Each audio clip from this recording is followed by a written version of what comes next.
డబ్బుల కోసం ఇంత దిగజారాలా?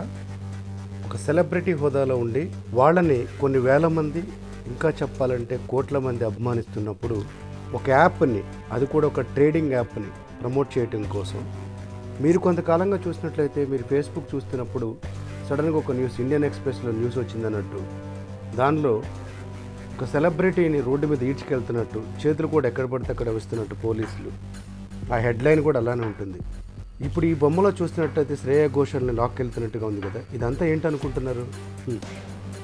ఒక ట్రేడింగ్ యాప్ని ప్రమోట్ చేయడం కోసం.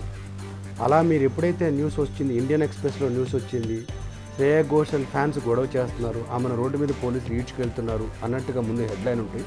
క్లిక్ చేయగానే కిందకి వెళ్తుంది. ఈ మధ్యకాలంలో జరిగిన ఒక ఇంటర్వ్యూలో, ఆ ఇంటర్వ్యూలో తమకు సమాధానం చెప్తున్నట్టు, తను రోజుకి లక్షలు ఆ ట్రేడింగ్ యాప్లో పెట్టడం ద్వారా సంపాదిస్తున్నట్టు ఆ కింద డేటా అంత ఉంటుంది.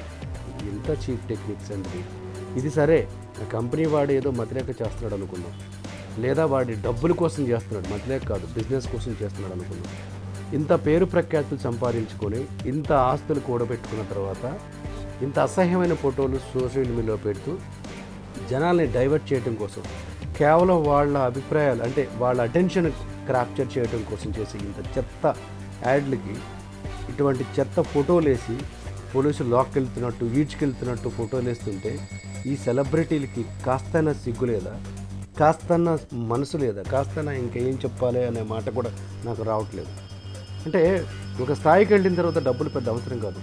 నేను రోడ్డు మీద ఇడుస్తున్నట్టు, నీ మీద ఎక్కడో ఒంటి మీద చేతులు వేస్తున్నట్టు ఫోటోలు పెట్టి వాళ్ళు పబ్లిసిటీ చేస్తుంటే ఇది వాళ్ళకి తెలియదా? ఒక క్యాబ్ ప్రమోట్ చేయడం కోసం ఇంత దిగజారాలా? ఇంత అవసరం? మొన్నటి వరకు చూస్తూనే ఉన్నాం, మన రాష్ట్రంలో ఉన్న సెలబ్రిటీస్ చాలామంది ఈ బెట్టింగ్ యాప్స్ ప్రమోట్ చేసి తర్వాత మేము అది అనుకోలేదు, లీగల్ అనుకోలేదు, ఇల్లీగల్ అనుకోలేదు.